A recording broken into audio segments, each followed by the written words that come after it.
You know that feeling, right? It's like a random Tuesday night. You're not really doing anything, but you get that little itch.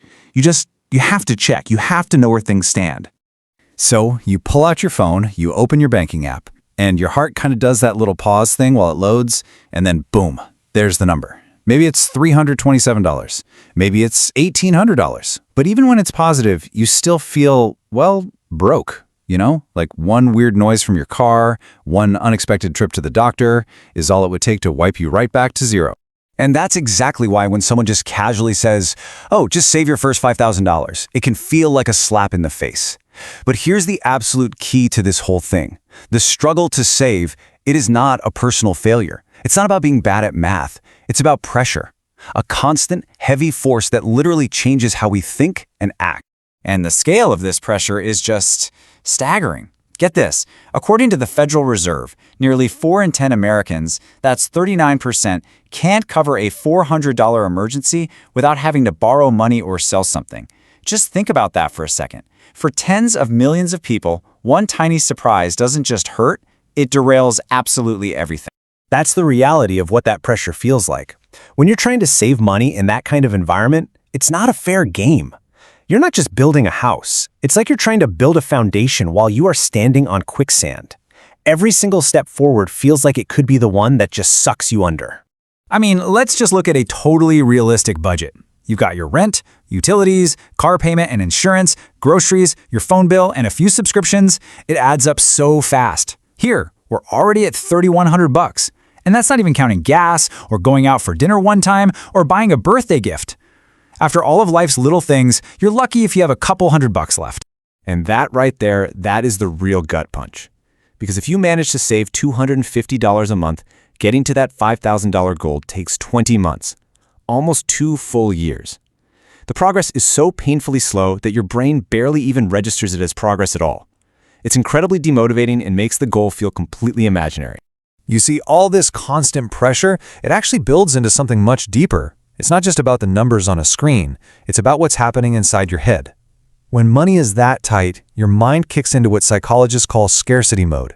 And this mode, this is the real enemy, because it actively works against your long-term goals. So, scarcity mode does 3 really dangerous things to you. First, it completely shortens your time horizon. You can only focus on surviving today. Forget next year. Second, it cranks up emotional spending, because you're just looking for any little bit of relief you can get. And third, it makes planning for the future feel totally pointless. I mean, why would you plan for a future you can't even imagine reaching? And this leads to this brutal, vicious loop that so many people are trapped in. You work your butt off, you start putting some money aside, you feel that little flicker of hope, and then bam, an emergency hits. The car breaks down, the plumbing leaks, your savings are gone, just completely wiped out. And you feel utterly defeated, right back at square one. This isn't because you're irresponsible. It's because you don't have enough of a buffer to absorb reality. So, why is everyone so obsessed with this $5,000 number? Is it magic? No. It's not about being wealthy. It's a psychological tipping point. It's the amount of money that finally gives you emotional breathing room. It's the point where you stop panicking and you start building real, actual momentum. This is the internal shift that happens inside you. Before you hit that mark, every single decision you make is laced with panic. All your progress feels so fragile, like it could be wiped out at any moment. But after, you can make calm, rational decisions. You have breathing room. An emergency just becomes a setback, not a total reset. And that's when momentum really starts to build. Think of it like this. Saving that first bit of money is like trying to push a heavy car uphill. You're sweating, you're straining, and the thing barely moves an inch. It feels impossible. But once you finally get it to the top of that hill, the same amount of effort sends that car rolling forward all on its own. It's the same strength you had before, but now physics is working for you instead of against you. Okay, so we know why this is so incredibly hard. So let's talk about how to actually do it. And I mean it. Forget the complicated apps, forget the budgeting spreadsheets. We need a simple, non-intimidating system that works with our psychology, not against it. So the single biggest mistake people make, and almost everyone does this, is trying to save what's left over at the end of the month. Because what's usually left over? Nothing. Zero. So the whole mindset has to shift. Savings cannot be an afterthought. It has to be forced, it has to be deliberate, and it has to be automatic. So here it is, this system. Just 4 simple steps. 1, define the goal.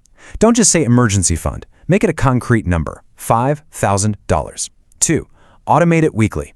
$100 a week feels psychologically way smaller and less painful than pulling out $400 all at once. 3, and this one is huge, put that money in a separate bank, a different one that has no debit card attached to it. You have to remove the temptation. And finally, number 4, protect it with rules. You have to define what a true emergency is, so you don't dip into it for things that are just wants. Now, I know what you're probably thinking. Okay, but with all this effort going into just saving, aren't I missing out on huge gains in the stock market? Everyone's talking about investing. And, that's a fair question. But here's the honest-to-God truth. Investing without a savings buffer isn't investing, it's gambling. Plain and simple. Because what happens when the market is down 20% and your car breaks down? You're forced to sell your investments at a huge loss. Your emergency savings are the shield. They protect your future investments from today's emergencies. But the most powerful part of this whole entire process, it isn't even about the money. It's something much more subtle, but it's the thing that makes the change permanent. It's the shift in your personal identity. Think about it. Before you build this buffer, the story you tell yourself is probably, I'm just bad with money. But once you cross that $5,000 line, you stop saying that. You start saying, I'm someone who saves. And that's not just changing a few words, it's a fundamental change in your identity. And your identity is what drives your behavior for the rest of your life. So let's be crystal clear about this. $5,000 is not going to make you rich. It won't buy you a sports car or a luxury vacation. But what it will do is make you unstoppable compared to where you are right now. It transforms you from someone who's always reacting to life into someone who can take a punch and just keep moving forward. The truth is, most people will never cross this line. But if you do, if you actually build that buffer, you're not average anymore. The goal stops being about the number in your bank account. So the real question you have to ask yourself is this: you're no longer just trying to save money. Who are you becoming?